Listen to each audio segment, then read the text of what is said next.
Welcome back to the deep dive. Today we are diving into a landscape that is surprisingly contentious. The garden bird feeder. You know, if you're like millions of people, you put food out because you love watching the birds, and it seems so peaceful, right? A little avian free-for-all. Mm-hmm.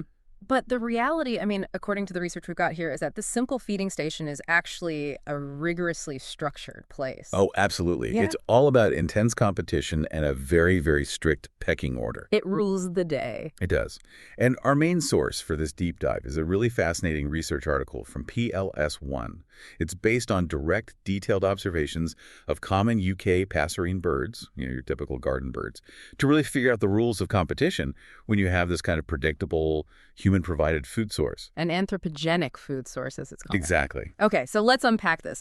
We're going beyond just, who shows up at the feeder. We're asking who gets to eat, what they get to eat, and even how they're forced to eat based on their social standing. Right. And that's the mission for you, the listener. Yeah. We want you to grasp the one surprising rule that really dictates this whole hierarchy. And we'll just say right now, it's all about body mass. It is. And then we'll trace how this tiny difference in weight just cascades down and influences everything from food choice to really long-term survival tactics. And this isn't just some abstract ecological question. I mean, this research is so relevant. Supplementary feeding is not a niche hobby anymore. Not at all. In the UK, where the study was, estimates suggest up to 75% of all households feed wild birds. So when you concentrate a resource like that, you dramatically intensify the competition between species. It's a huge shift in their ecosystem, and we really need to understand the unintended consequences. When a resource is valuable and all in one spot, the struggle is fierce. Social structures emerge fast to try and minimize all that conflict. So let's jump right in. Let's talk about the mechanism. Before we get to the winners and the losers, why do these hierarchies even form? Wouldn't just constant, brutal fighting ensure only the absolute fittest survive? Well, that's the key paradox, isn't it? Mm-hmm. These hierarchies actually evolved to reduce the energy costs of constant fighting, what ecologists call agonistic interactions. Right. Fighting, aggression, threat displays, all of that burns precious energy, and there's a real risk of injury. So if a system is established where everyone knows their rank, they can just assess their chances of winning before they even start. It minimizes all these costly conflicts. It's like a peace treaty dictated by power. Exactly. So, okay, the system is for efficiency, not anarchy. How did the researchers define a winner and a loser in this study? They kept it wonderfully simple, and it was purely behavioral. A dominance interaction was basically any event where one bird retreated from the food source. The one that stayed was the winner.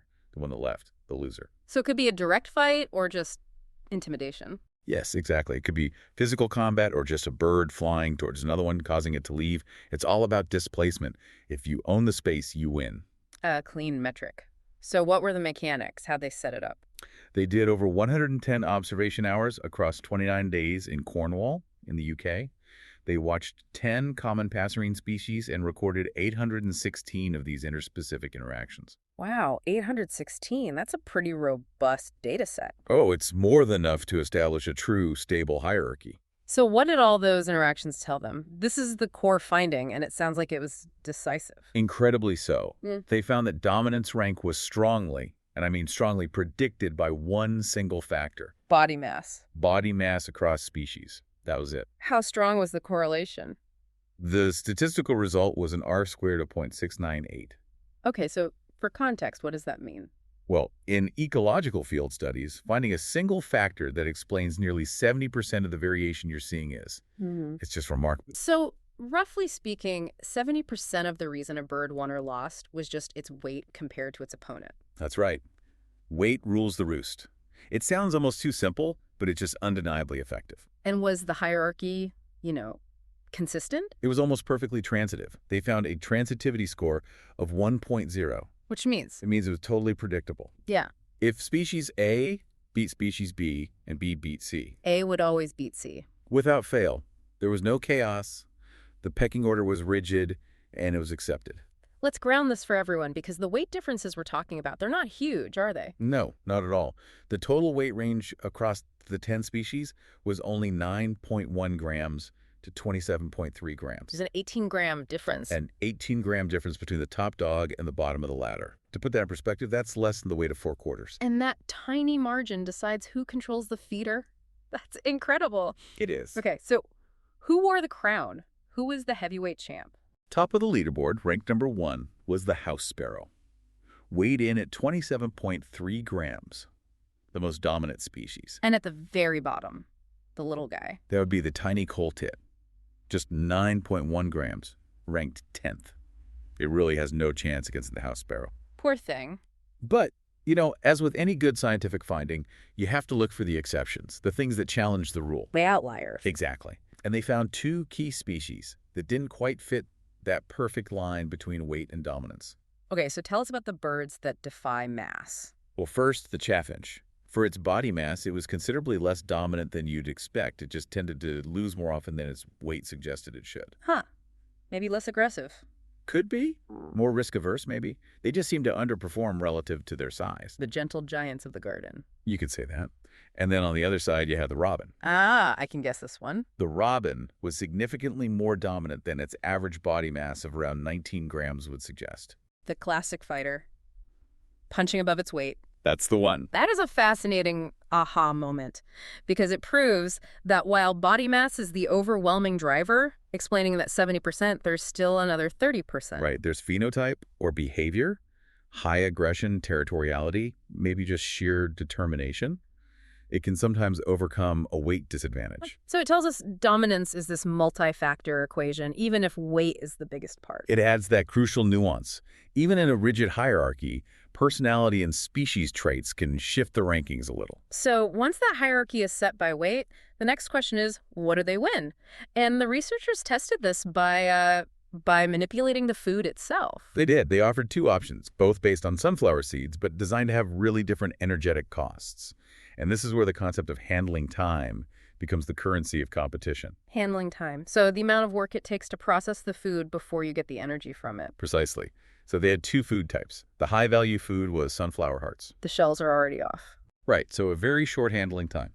It's just instant, easy fuel. And the low-value food. That was black sunflower seeds. The hull was intact, so it takes more time and energy to crack it open.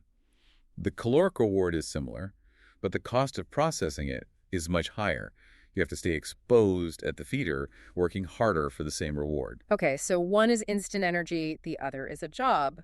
How did the hierarchy interact with these 2 choices? Well, overall, the birds were smart.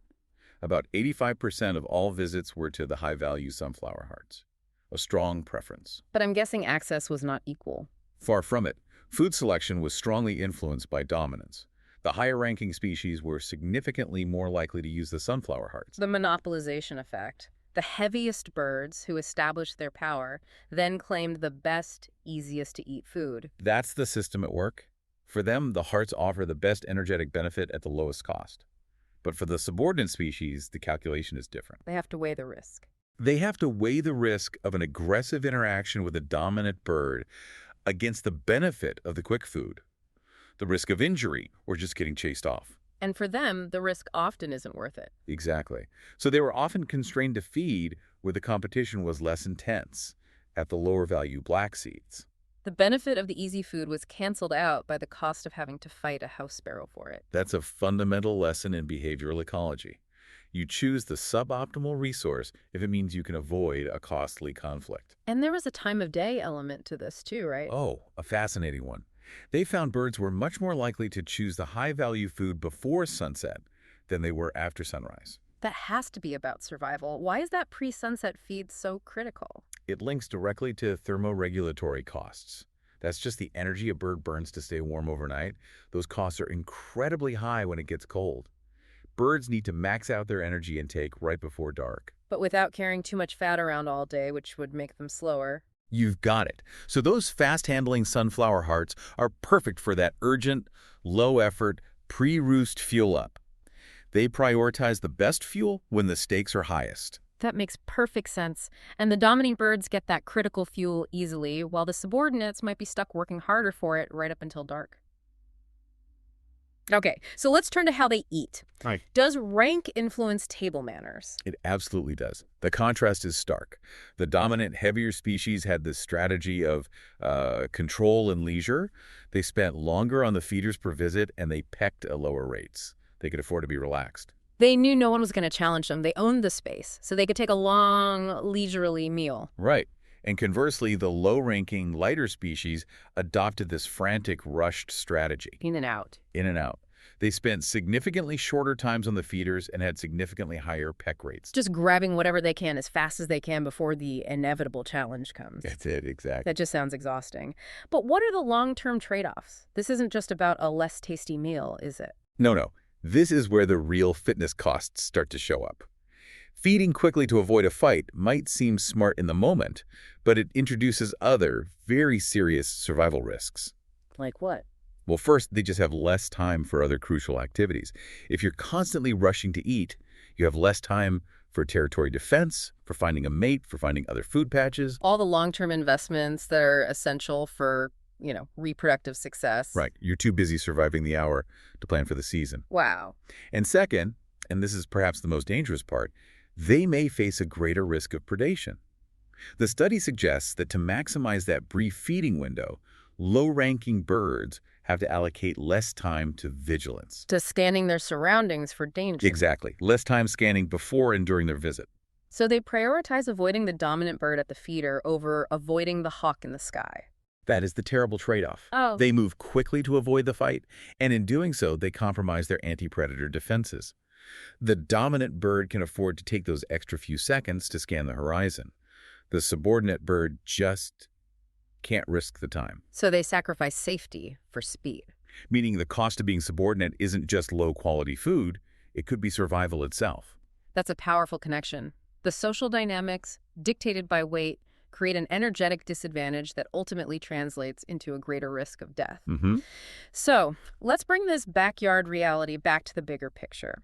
We've got body mass dictating the hierarchy, which determines access to food, which then dictates foraging tactics. What are the major ecological takeaways from this, especially for conservation? Well, the big one is that because dominance is so overwhelmingly dictated by weight, supplementary feeding as we usually practice it, it heavily favors the heaviest species.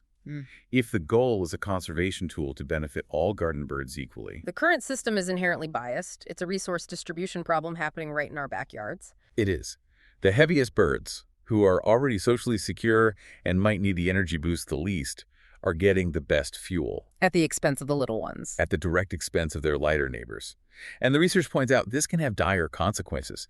They reference examples from, say, New Zealand. There, more dominant introduced bird species might be outcompeting smaller native species at feeders. Leading to population declines or even local extinctions for the native birds. It's a real possibility. While this UK study didn't look at native versus introduced birds, it strongly confirms the mechanism. The heaviest species get control of the best food. This research really does completely change how you see a busy feeder. It's not some democratic cafeteria. No. It's a kingdom, Yeah. and it's ruled by the heaviest birds. Which brings us to our final thought for you. We've learned that the simple weight difference creates a rigid hierarchy. We know dominant birds monopolize the high-value, easy food, and the subordinate birds are forced to rush their meal on lower-value stuff, increasing their risk of predation. So this knowledge really shifts the conversation from just, putting food out to being strategic about how we put food out. So given that the current setup leaves the heaviest species in control of the best resources, here's a final provocative thought for you to consider. What practical changes could you make to your own bird feeding station? Maybe using different feeder designs that restrict larger birds or offering different foods spread far apart. What could you do to break up this rigid body mass-driven hierarchy and help those smaller subordinate species get better access to high-value resources and a safer meal?